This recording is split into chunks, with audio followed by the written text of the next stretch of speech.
Okay, this is Mike Marshev, and I want to share with you. There's two reasons why I do webinars, folks. Number one, to help educate the audience, to give some information out to people who might be in position to use it. There's an old saying: when the student is ready, the teacher appears. If you try to force feed information down people's throats, it's not going to work. But you, by definition, raised your hand. You're registered for the webinar. You, the students, by all definition, I say, I'm ready, Mike. Tell me something. Tell me something I don't already know. Tell me something that can help me feed my family. I'm all ears. Talk to me. So you're the students, and I'm here to help you achieve your objectives in the next few minutes we are together. But in addition to information, I want to show you how I do things.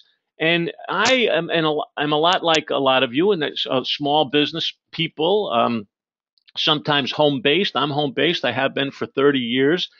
And I wanted to share with you some of the things that I do. And you know that I believe in the two-step marketing program. I believe that unless I have people's attention, I will not be able to communicate with them. So I ask people who's interested in a particular subject. And then when they say yes, I now can communicate with them. So I had an idea the other day. I saw an ad come in and I saw the words brutally honest, and they caught my attention. We respond to subject lines in emails. We respond to headlines in newspapers and in broadcasts. We respond to the names of Broadway plays. It's the headline that we respond to.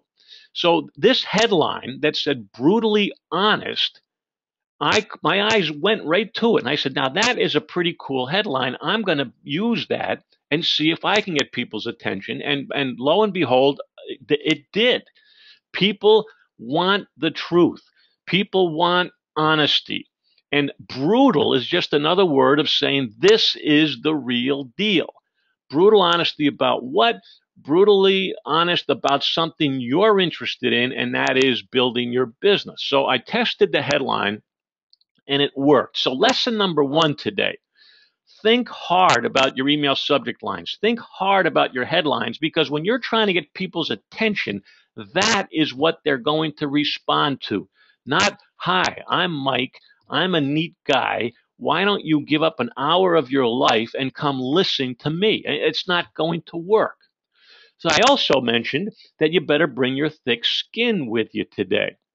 Well, this may be good news, it may be bad news, but I'm not gonna be rude. I'm not gonna be obnoxious, at least not on purpose. I'm not gonna be.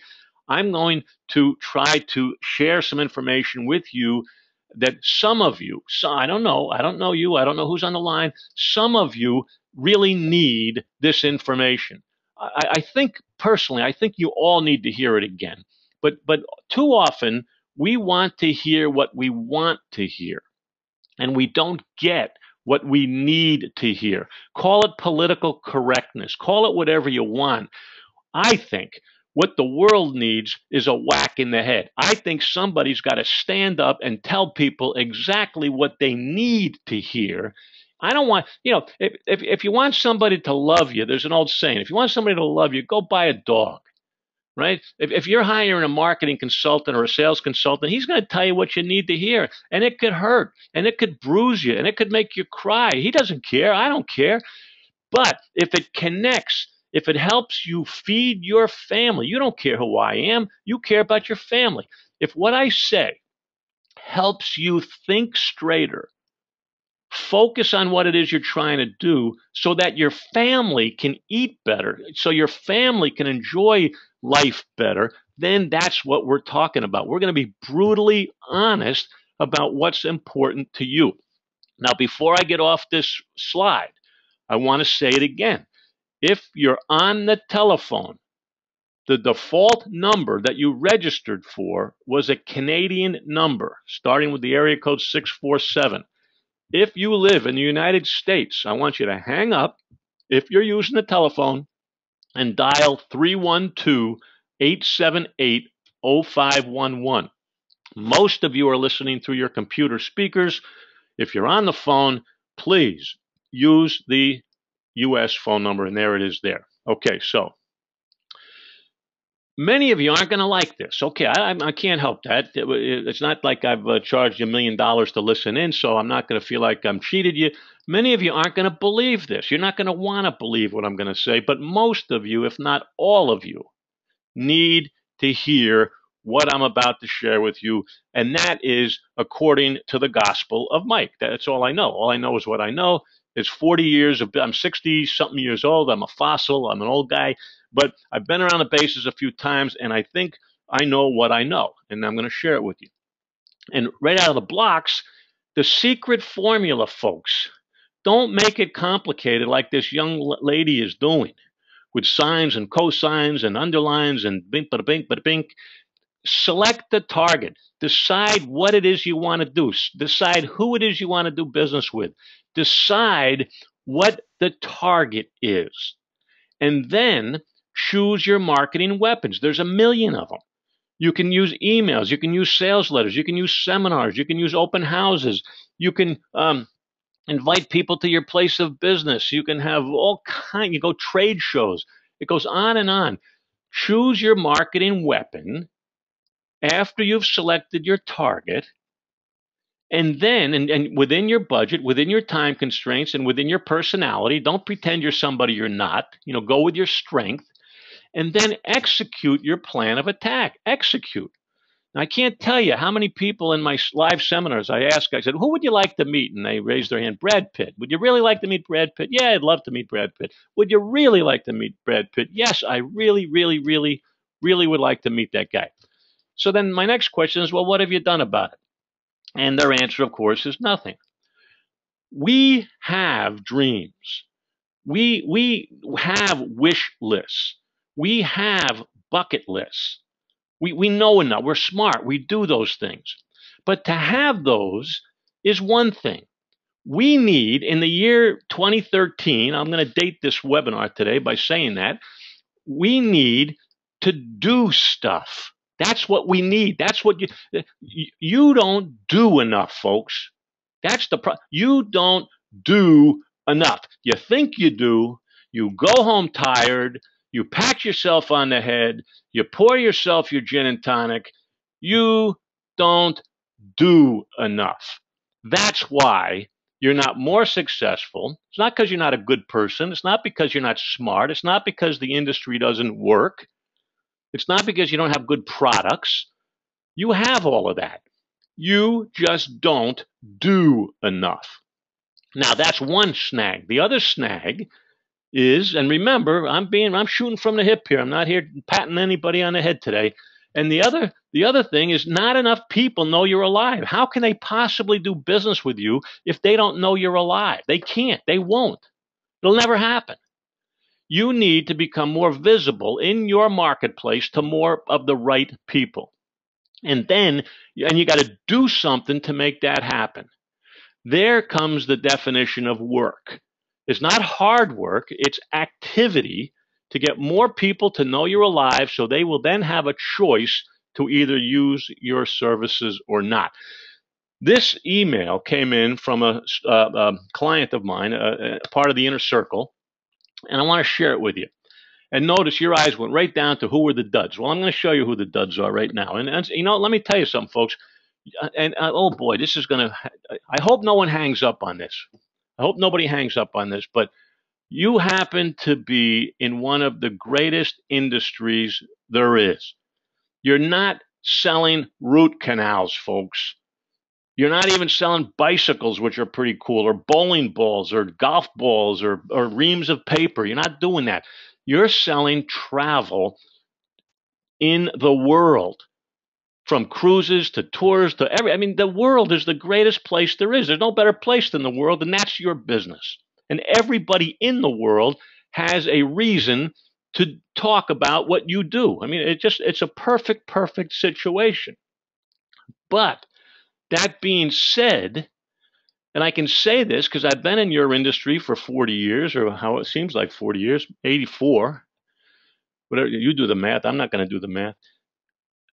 There's an awful lot of duds in this industry. There's empty suits. There's people who just shouldn't be here. They shouldn't. Maybe some shouldn't be anywhere, for heaven's sakes. They're just duds. And I don't want you to be a dud. You don't have to be a dud. But anyway, back to this email. It comes in, and they say this woman called this guy, and here's the guy telling. He's my inner circle guy, and he's talking to me. He says, "I was not the prospect's first choice. I wasn't. In fact, I was the third choice." And at the end of our meeting, remember, I was the third travel agent she talked to. She said to me, if I had proved to be a dud like the first two agents, that's you, agents, that she met, she would have somehow found a way to figure it out for herself. And I've always said that. I said, people, they go to the internet because it's fun. But one reason they go to the internet is because they've been driven there because they tried the other route and they found duds in it. And that's what this woman did. But my guy was not a dud. Okay, so let's go to the next page. The first agent was a traditional brick and mortar. That means they had a building with a glass window in the front. And the words of the client, she was nothing more than an order taker. Nothing more than an order taker who asked me where I wanted to go. She just was on the receiving end. And then she indicated a lack of interest. So number one, she was nothing more than an order taker. And number two, she demonstrated a lack of interest. Now, some of you out there on the phone say, oh, that's not me. Well, I'm telling you, some of you, you don't think it's you, but it's you. If you don't take stock in yourself on how other people are listening to your voice and seeing your body language and you representing yourself and your business, I'm telling you, this could be you. And this is what drove this lady and called them a dud. So now she went to another agent, which was home based. Oh, okay, this is different. And the client said, I didn't have time to help the client and said, why don't you call back later? Ladies and gentlemen, if you're home based and the phone rings, it's showtime. Now, if you want, I'm not suggesting you don't have a personal life. I am. I'm telling you, you can have a personal life. You can have a personal life as much as you want. This is not about personal lives. This is about people who, when they are ready to travel and have 700,000 options to decide from when they are ready to travel, and they decide to call your 7 digits, you, if you're interested in eating regularly, you better answer the phone like it's showtime. And what you say on the phone makes all the difference in the world. But you don't, hey, listen, you called me Sunday. What are you calling me here Sunday for? Call me back Monday. You're out of business, pal. You're done. You're gone. If you don't, here's a little clue. If you're home Sunday and the phone rings, and if you really don't care, don't answer the phone. Because you may not get the business if you don't answer the phone. That's not a good thing not to answer it. But if you do answer it and act disinterested, then you're really shooting yourself in the foot. But notice, I didn't call you a dud. The woman called you a dud. This is one of the duds. So this fella now says, she called me on Wednesday. I was out of town, so we arranged a meeting. He brought something to the meeting, which is pretty intelligent. You got to bring something to the party. And then he booked 4 people on an 8-night cruise after she bumped into the 2 duds. Okay. And then she asked him why other travel agents can't be more like me. Okay. Now, and he said, in short, the travel agents are the people described in your list of mistakes. I'm going to show you that list of mistakes. I sent a list of mistakes to the inner circle people in my club, and I'm going to share those with you. And then he made a commission of $600 in an hour. All right. Why? Because he wasn't a dud. Now, I want to just tell you something. This is not rocket science. You don't have to be brilliant. You don't need high SAT scores. That's not what this is about. You don't need credentials. You don't need letters at the end of your name that go 17 lines below your signature. You don't need any of that stuff. You need to understand what people are looking for today. They are not morons. They are looking for something, and it's giving them what they want. And why can't more travel agencies be like this guy? Here's the article I sent to the Inner Circle folks.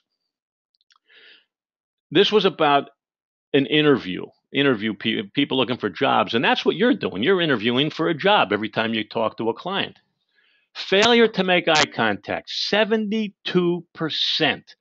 That means 3 out of 10 do it right. And you think you're looking people in the eye. I'm telling you, you're not good at this. I'm going to look you in the eye and say, you stink at this. You think you're good. You think you know what you're doing. You're not. You don't do it right. And now that I've called it to your attention, I want you to go out and test it. You're looking at the sky. You're looking at the trees. You're looking at cars. You're looking at the ground. You're looking at anything that's not in front of you with two eyes and a nose. You think you're good at it. I'm challenging it. You're not. And when you don't look me in the eye, I notice it, and it's a sign that you don't have confidence in yourself. And why do I want to give you $5,000 of my money if you're not confident in yourself? I won't. Appearing disinterested. 4 out of 10 do it right. 6 out of 10 do it wrong. Right there, those first two lines. If you want to separate yourself from the competition, look people in the eye and be where you are. Be in the present. Be in the situation. Be in the company of your client or your prospect. Be there with them. Answering the cell phone. 4 out of 10 do it right. 6 out of 10 screw it up. And I'm telling you right now, there's folks on this phone call right now that you're opening your mail. I know it. You're looking at the computer. I know it. You're multitasking. I know it. Multitasking. I know it. You're doing it right now. It's a human thing. If you want to improve as a professional, don't screw multiple things up at once and say, I'm good at multitasking. Because all you do is screw things up. And now you get some agent up there. I'm really pissed somebody off already. And they're going to say, well, Mike, you obviously don't know the business. We got to do a lot of things. I can hear you say it now. Well, you go ahead. You keep doing a lot of things. But you're never going to cash my check. I'll tell you that. When I plan my vacation, when I plan my trip, I'm the most important person in the world. And if you don't treat me like that, there's no chance we're going to do business. So you keep answering your phone, you keep texting, you keep doing what you want to do, but you're just digging a hole. And I know some of you are doing it right now. And this is falling under the brutally honest thing. This is falling under the thick skin. I know I'd piss some people off today. If the shoe fits, wear it. If not, don't listen to me. Dressing inappropriately. I can't tell you how to dress, but I can tell you this. I will judge you by your appearance. That's what I can tell you. Now, you decide how you want to dress. It's your life. It's your business. You work at home. You want to wear slippers and a T-shirt, be my guest. All I'm telling you is you are being judged by me, not by you. You could be a great person. I mean, you see these kids today that wear their pants down around their knees with their backside hanging out, and you ask his mother, and what's she going to say? Well, he's a good boy. Yeah, I'm sure he's a good boy, but I'm not going near the kid. Dressing appropriately, your decision. Talking negative about competition. 6 out of 10 do it, according to this survey, and I've seen it, I've heard it. But I'll tell you one other thing. You probably talk negative about not your competition. I bet you talk negative about your clients. How about that one for a whack in the head? If you worked for me and I heard anybody say anything negative about one of my clients, I'd fire you. Why? Because they are our bread and butter. They make the world go round. Our clients do. Now, this says competition. I swung over to clients, and you know you badmouth some clients. If you ever badmouth your client, folks, do yourself a favor. Fire them. Get rid of them. If they're on your list, you love them. If you don't love them, get rid of them. Well, you can like them. But if you don't either love them or like them or think highly of them, then get rid of them because they're taking up space. Failure to smile. I know some of you don't have much to smile about. I know that. I mean, we all have problems. We all carry our baggage. We all have our snags. We know that. But you don't want to hear my baggage, and I don't want to hear your baggage. So when it's showtime, when it's business time, you better go find something to smile about, or don't go out in public. But I mean, I'm not going to do business with a mope. Who wants to do business with a mope? I know you have problems, but I'm not going to do business with a mope. Bad posture. I played golf the other day with a guy. He was 92. He was 92. If you didn't know it, you would have thought he was 65. Hey, so I'm 65. I feel like I'm 92, for heaven's sakes. But why did he look so good to me? One of the reasons why, because of his posture. Posture makes a difference, folks. If you're 5'11", be 5'11". If you're 5'6", be 5'6". If you're 6 foot, be 6 foot. Get the shoulders back, stand up tall. Your parents told you that in high school. Do it today. People will be drawn to you. I don't care how old you are. Just wear yourself in the body that you're in. It makes a difference. Weak handshake, I don't even want to go there, but let me just say this. Shake hands with a little firmness, and you can't go wrong. Okay, let me just hold on with just a little break in the action here. Man, we have a lot of people here on the line. This is fantastic. Nolan, we have 92. Normally, about 50% of people show up on webinars, folks. We have 92 on the line today, and which I'm about to, that'll go down to about 10 probably by the time I finish because I'll piss somebody off. But that's what I'm supposed to do, right? That's brutally honest, right? Thick skin. That's what you'd be cheated if I wasn't like this. So, any event, you've heard of the dummies books. And you've heard of the idiots guides, right? Well, what you haven't heard yet, but it's coming, is the moron series. And the moron series is, lo and behold, a thought of mine, the Mike Marshev's moron series. And it's not moron dummies. It's not idiots. It's not that kind of moron. It's more on. It's a play on words. I think it's kind of cool. But if you want, just so you know, I'll throw a commercial in here. 99 cents for this Kindle book. Go to Kindle, search Marshev, 99 cents, a proven selling system you can take to the bank, or you can just stay on today's webinar because that's what we're going to go through right now. We're going to go through this book. And rule number one is adopting the proper mindset. If you want to be successful, you've got to adopt the proper mindset. Now, why do I tell you that? Because you've got to transcend public opinion. What does that mean? That means that if you go out in the world and tell somebody you're a salesperson or a salesman, they will back up. Because you say salesperson, they think manipulative, cheat, commission, car, insurance, dishonest, lying, fast talking, sleazy. Those are the words that come to our mind when you say salesman. Well, if we're going to be successful, we have to sell stuff. Whatever you're selling, we'll call it stuff. We got to sell lots and lots of stuff. But people don't like to be sold. They don't like salesmen. In general, people do not like people who sell stuff. So therefore, we have to transcend that opinion.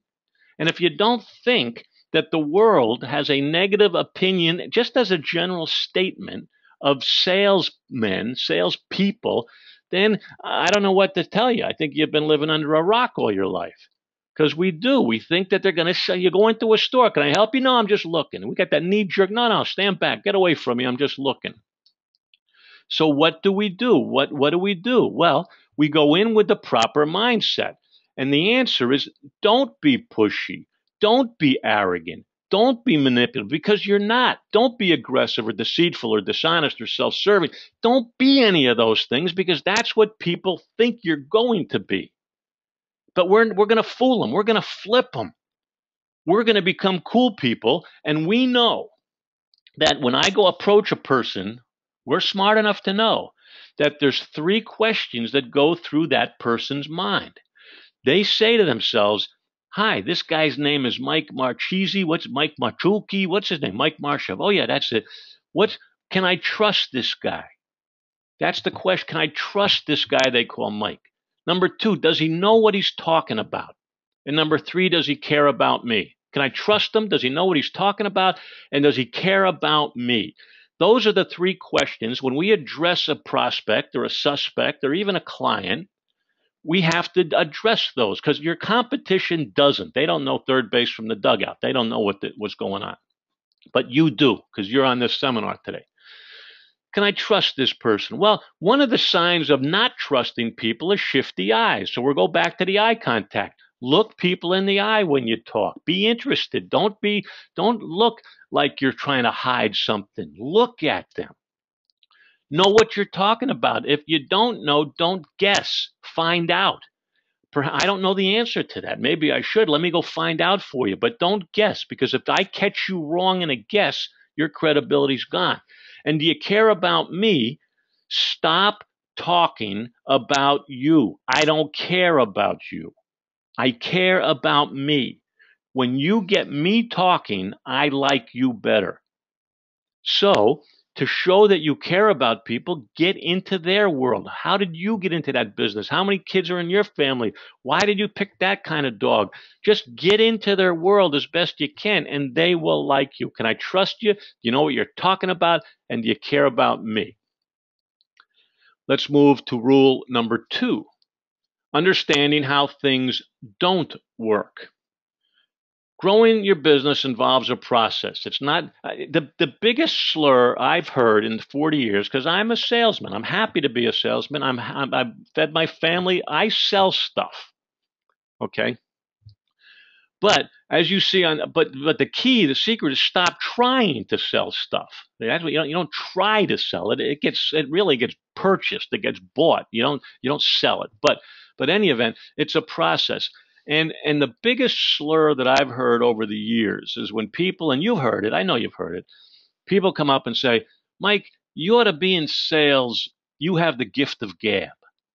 Well, yeah, the gift of gab. Yeah, what does that mean? You ought to be in sales, man. You got the gift of gab. Well, the New Jersey. I spent the first 60 years of my life in the good garden state of New Jersey, and translated there is, Mike, you ought to be in sales. You're full of crap.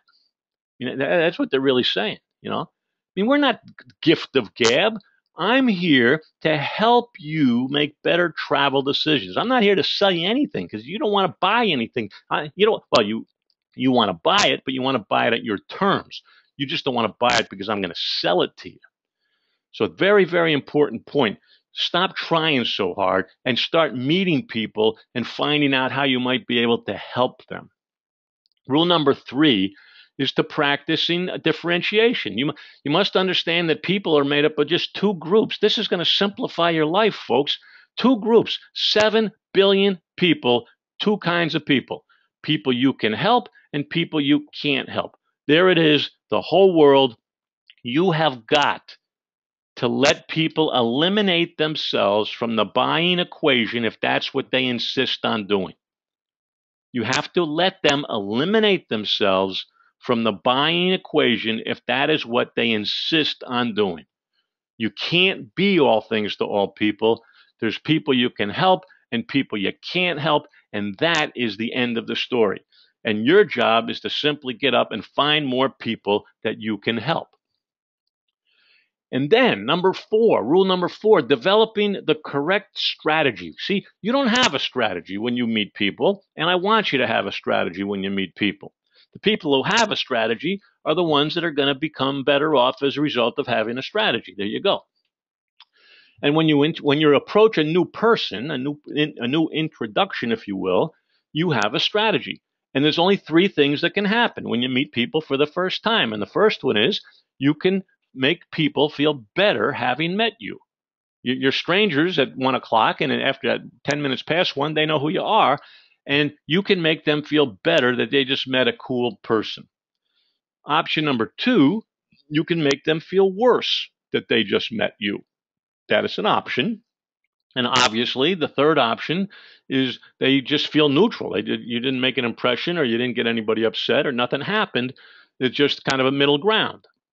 Well, if you adopt the philosophy that when you meet people, I'm going to make them feel better having met me.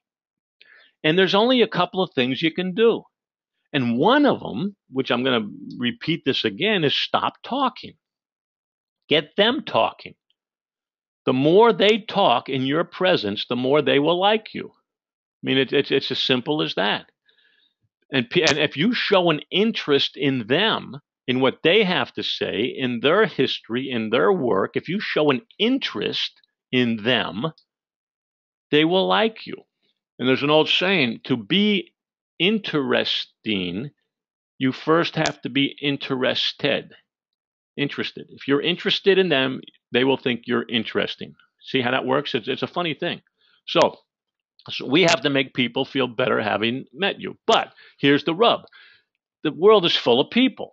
I can't make everybody feel better having met me. So I select the group. I select the target. I select the community, the club, the networking group. I can't make everybody happy. So I'm only going to make the people I want to in my group, in my selected category, I will make them feel better having met me. Because you can't, you only have 24 hours a day. You're not Superman. So therefore, you have to learn to say no to some people. You have to realize they're not part of the people that I can help or I want to help. I don't want to for a lot of different reasons, but those are my reasons, and you're not going to get into my A list. But once you're on my A list, then I'm going to help you, and you're going to be very glad that you met me. I hope that makes sense. I kind of confused myself almost there, but we'll carry on. Let me just look down quickly and see. Nolan, I don't have any questions, so I'm going to carry on. Is that right, my friend? You'd let me know if something popped in. Okay, so let's go to the next. Well, do you want the comments saying, when is this guy going to shut up? Do you want those I comments? don't Those want those. questions? No, no, I don't want those because I found out a long time ago, Nolan. There's nothing worse than a webinar when the guy doesn't say anything. No, you're good to go so far. Okay, thanks, man. Okay, rule number 4. This is still on rule number 4. We got to make people feel better having met us, and this is we learned this in the 5th grade. I'll share this story very quickly. People like people who like us. Okay, we like people who like us, and it works the other way. We don't like people who don't like us, even if we don't know who they are. If I find out that Jim so and so does not like me, I don't like him. I don't even know who he is. But if I find out that this guy does like me, I immediately like him. So there's a real human draw there, folks. That if you want more people to like you, then you go out and like more people. Not just the word more, but the right more people. And if you find an interest in them and like them, they in turn will like you, and your life will become a lot better. The golden rule, number 5, everybody knows it. Treat other people the way you want to be treated. It's yesterday's news. It doesn't work anymore. It's been superseded by, of course, the platinum rule. And the platinum rule says, do unto others the way they want to be done unto. The golden rule says, I'm going to treat the world like I like to be treated. Well, that's a disaster in the making. If I treat you the way I like to be treated, there could be a lot of discourse because you could be more detailed than I am. There's different kinds of people out there, and if I treat you just the way I like it, it could be a problem. So I'm going to find out how you like to be treated, and then I'm going to treat you the way you like to be treated. Call it wishy-washy? I don't think so. I think it's when in Rome, do as the Romans. That's what I think it is. So here's the big 6. People like to be listened to.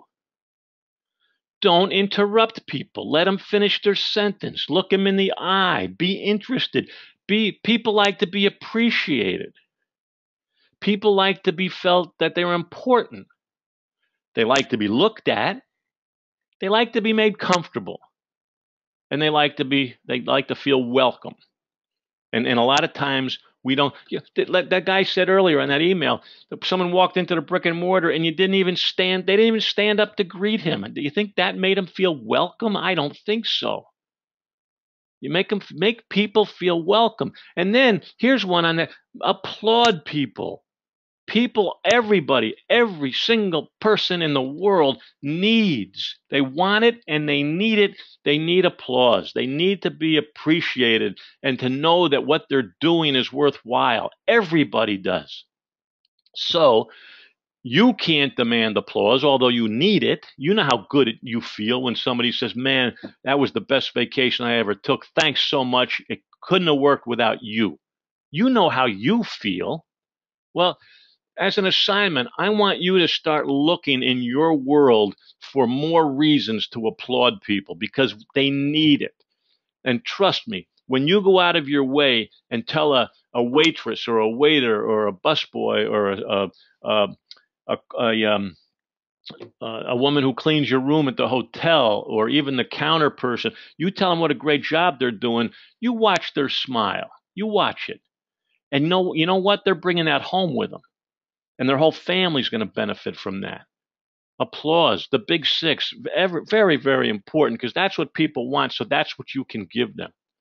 Rule number 6, the race belongs to the swift. You must understand the importance of speed. Folks, speed wins in car races, speed wins in foot races, horse races, downhill skiing. Speed wins. And I can't tell you how many travel agents come up to me and say, Mike, when the phone rings, if I answer it too quickly, they'll think I'm not busy and it'll hurt me. And my answer to them is, if I was their competitor, you keep thinking like that, because I'm going to answer the phone as soon as I can, as fast as I can. And I'm going to call people back faster than you. I'm going to answer those pink slips faster than you. I'm going to deliver the proposal faster than you. I'm going to do everything faster than you, because speed wins. We don't like to be put on hold. We don't like to wait. We are in a world where instant gratification is kind of taken over. Now, we can't do the impossible, but you can do everything you can do to let people know that you are interested in them, that they're important to you, and that you're willing to work for their business. That's what you can do. And you don't have to be twice as fast as anybody. The person who wins the car race, look at the speed margins in the Indy 500. The average margin for victory for the last 10 years in the Indy 500, that's 500 miles, was less than 2 seconds, and the prize money was double for less than 2 seconds. Prize money double. In the foot races, they went, and this particular slide, it shows the 204 men's 800. The margin of victory was 0.71 seconds. I mean, so my point here is, you don't have to be twice as fast as I am.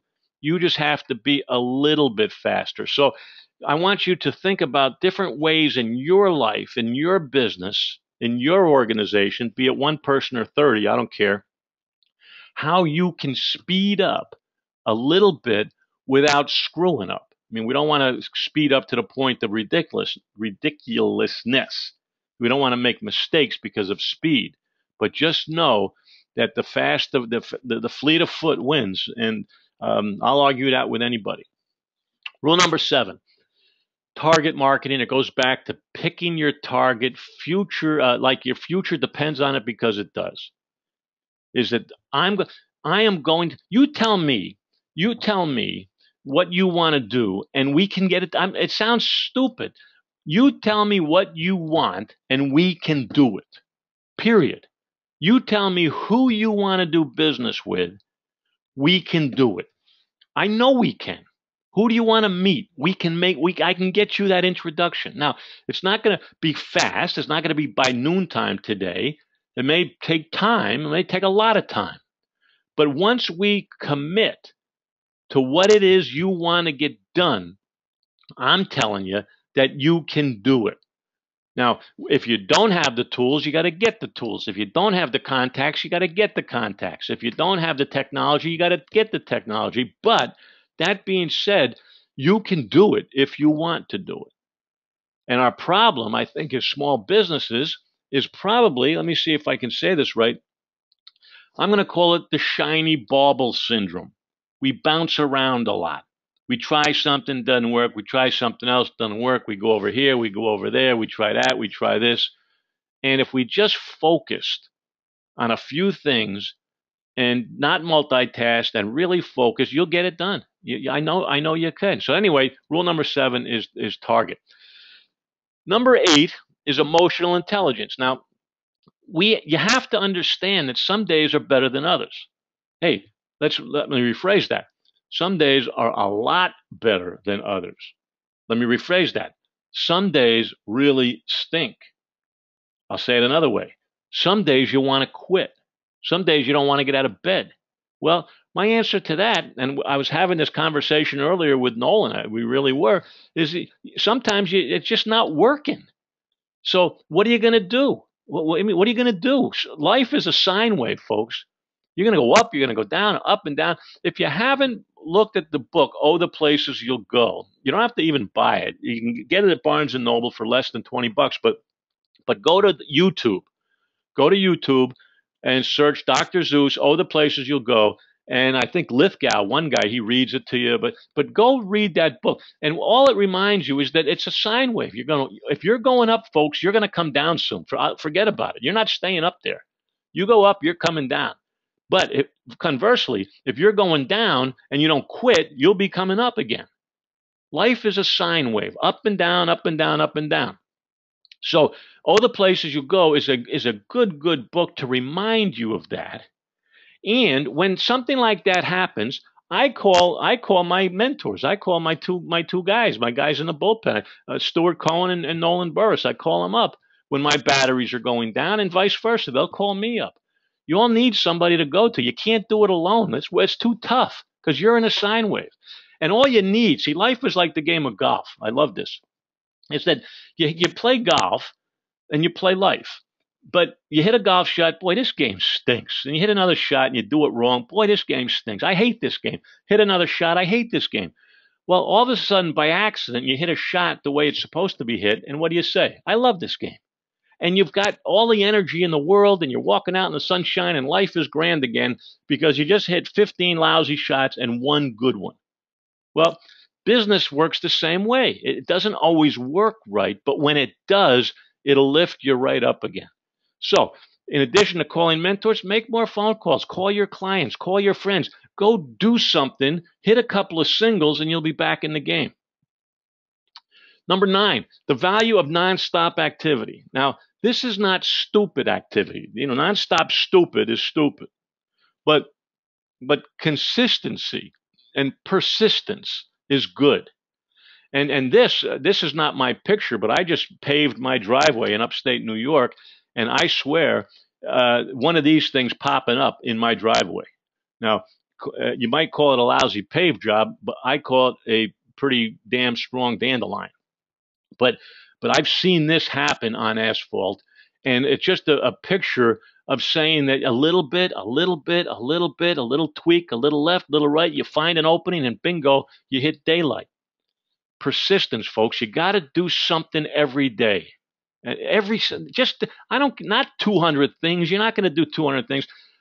After you decided who you want to work with, who you want to dance with, who you want to accomplish your business with, who you want to do business with, after you've decided that, you got to start moving a little bit in their direction every day. And before you know it, bingo, some neat things are going to happen.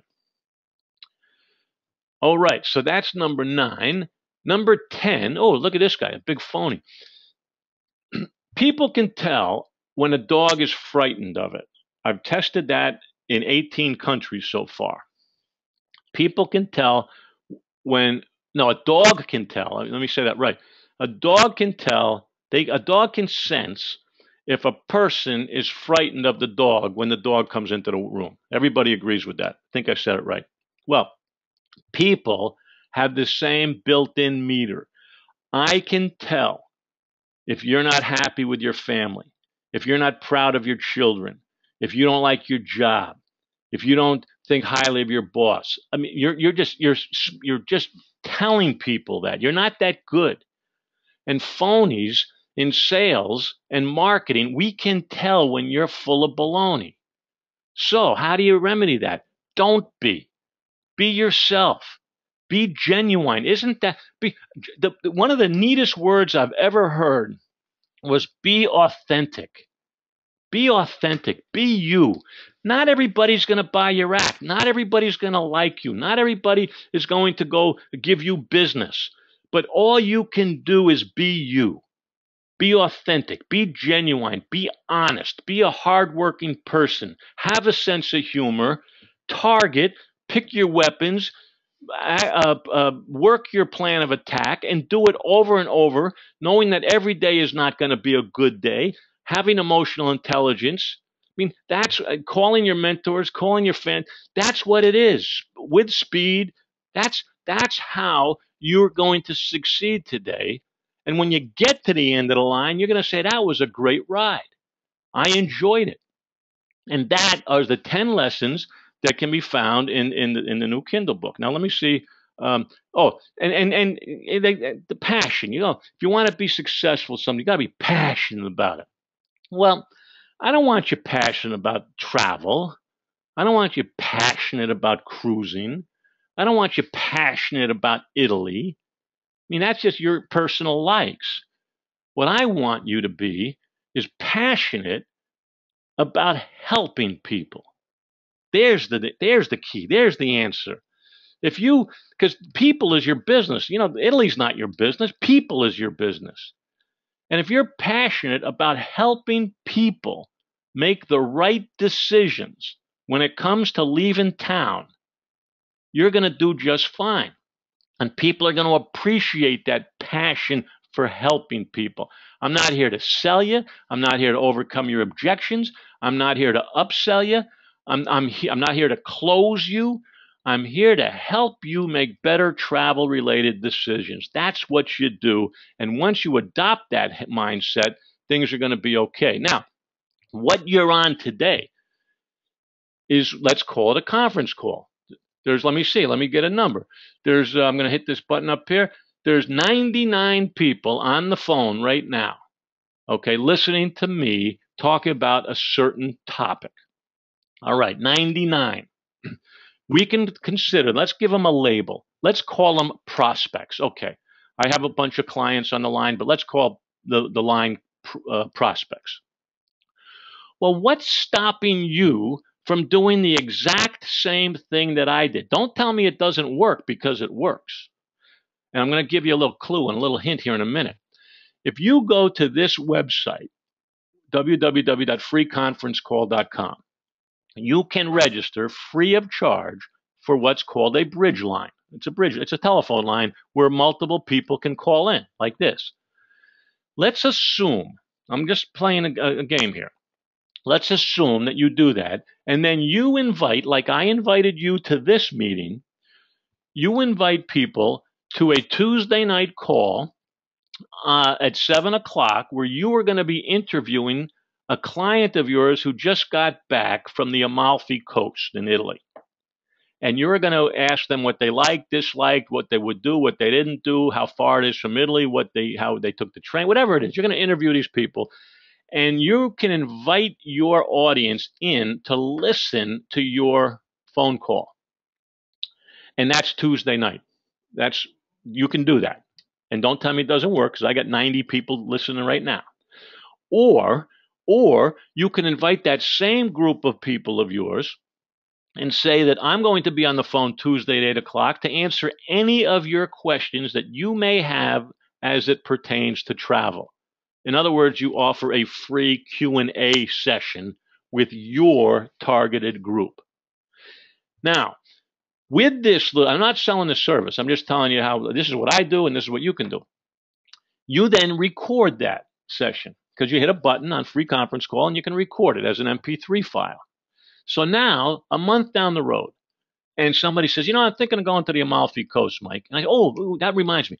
Why don't you give me your email. I'll send you an MP3 file of an interview I just had with somebody who just got back from the Amalfi Coast, and they shared with us all the neat things and some of the mistakes you might want to consider avoiding. And they give you the email, and you send them the MP3 file. You do that every Tuesday for a year, you're going to have a whole library of stuff that you can share with people to help grow your business. Now, that is doing something. Now, you may not like that as an example, but that I just gave you a no free. It didn't cost you. The free conference call is free, and yet you're inviting people into your world. So there's an idea there. How can you possibly compete with the internet, folks? You can't. You're not competing with the internet. You're not the internet. You're not playing that game. You don't even want to. Let people do their own research. Chances are, when they come to you, they've been to the internet, they know more about the property than you know about it. You're not going to compete with the internet. You're helping people make better travel related decisions. Positioning yourself as a unique option, because you're not going to be a dud. You're not going to be an order taker. People want advice from you. They want recommendations from you. They want time from you. And that's why you charge a modest management fee for that. But you position yourself as somebody different, and then you tell your clients why you're different. Where does email come into play? Email comes into play because that's one of your primary low-cost educational services. what you say in your email turns it into rubbish or not. But if you use it intelligently, it's a great communication tool. And one little thing about emails, when you invite people places, I learned this 30 years ago and proved it on this particular webinar. When you invite somebody someplace, there's a percentage of people that will respond. Okay, we all agree with that. Well, if you invite them again, the same group, the same audience, you send out another email invitation to the same group, you will get in the order of 50% of what you got the first time. Now, everyone on the phone today either responded to my first invitation or my second invitation or my third invitation. And some people will say, geez, he already sent me 2 of these. Why is he doing it a third time? Well, because the third time I will get 50% of what I got the second time. And in this particular example that you're part of, I got 60, 40, 20. Those were the responses. And if I did it again, I'd get 10. And I don't care about the people who you say, Mike, go take a hike. There's 1 or 2 of them out there. Mike, don't spam me anymore. Take me off your list. Okay, glad to do it. Here's a major league point. The faster somebody asks to be removed from your email list, the more you like them. How about that? I don't want to talk to people who don't want to talk to me. I want to talk to people who want to talk to me. So that don't take it personally. If they opt off, thank them. Beautiful. You might send them an email saying you're off. But if you ever change your mind, come on back with open arms. I'll be happy to see you again. But when they want to go, let them go. How to deal with shoppers? You love them. You shop. I shop. Chances are a shopper comes in to buy something, you screw up, and they leave without it. You call them a shopper because that makes you feel better. Analyze your behavior with shoppers before you call them shoppers. I shop, you shop, you're supposed to shop. You just didn't do something or enough to get them feeling comfortable enough to become, do I trust this person? They know what they're talking about, and do they care about me? You don't respond to those 3, they're shoppers. Go away. Use me. Why your current efforts may be coming up short is because you're quitting too soon. 50% of salespeople quit after 1 try. 25% quit after 2 try. 80% of sales happen after the 5th try. So your current efforts may be coming up short because you're quitting too soon. Because everybody quits too soon. 75% of so-called professionals quit too soon. 50% quit after 1. 25% quit after 2. That equals 75% quit after 1 or 2. 80% of sales happen after 5. You do the math. You got to be wearable. You got to stay in there. What is marketing 2-step? It says, I have something, who wants it? They raise their hand, you give it to them for free, the relationship starts. That's what the marketing 2-step is. Can you actually make money selling travel? Yes, you can. Yes, you can. You can actually double your business. Well, I don't care because there's no billionaires out there. I don't know how much money you're making now, but I know that you can double your business right now if you do some more things right. If you speed things up a little bit, if you get those customers you have to refer customers to you, not because you ask them to, not because you put on your card, I love referrals. Who cares? Of course you love referrals. If you have I love referrals on your card, take it off the card. If you're going to put something back on, say we earn our referrals. That means more to me than you. Of course you love referrals. Everybody loves referrals. Okay. Here's the deal, folks. This program is just about over. I hope, it's going to be recorded. I'm going to try to send everybody a link so you can listen to it again. I do have 2 programs. It's no surprise to you. I have the Inner Circle that I referenced a couple times today, and I have one-on-one coaching. All right, there's 2 different programs I can help you grow. But I do want you to do one thing for me. I want you to go to www.mikemarshev.com/honest. MikeMarshev.com honest. There. I want you to go there. I have a 2.5-minute video there as a wrap up to today's program. So if you have a minute, or not now, do it later. Do it now before you forget. Go to MikeMarshev.com honest and listen for those 2.5 minutes before you go to lunch or before you go back to work. And it'll be self-explanatory. Number two, and my last request, is that my email is mike@mikemarshev.com. If you have any comments or critiques or what you do or what I got you upset with, or you should never do this again, Mike, or better yet, if you liked it, if you learned something, shoot me an email, because I'm human too, and I like to learn that whatever we do is beaten down the right path. So send me an email. Love to hear from you. Go watch this 2.5 minute video. I think you'll enjoy it. I want to thank everybody for coming in today and giving me an hour of your time. I want to thank Nolan Burris for resting in the wings out there and keeping an eye on me. I don't think anybody's going to sue me, Nolan, but if they do, I'll be calling you up again, probably to be in my court. But I want to just remind everybody that what the world doesn't need, ladies and gentlemen, is another travel professional or travel agent or travel owner or travel manager. We don't need one of those. What we do need, and we need it more than any time else in our whole life, we need another good one. We need good people, folks. Honest, hardworking, sense of humor, resilient, emotionally intelligent, fun loving. That's what this world needs more than anything else at any other time I can remember. You are that person. So I want you to get up. I want you to get out. And I want you to make more people glad they know you. This is Mike Marshev. Thanks for coming. Go catch my video at mikemarshev.com/honest. And I hope I'll catch you on another webinar before too long. Thanks, everybody.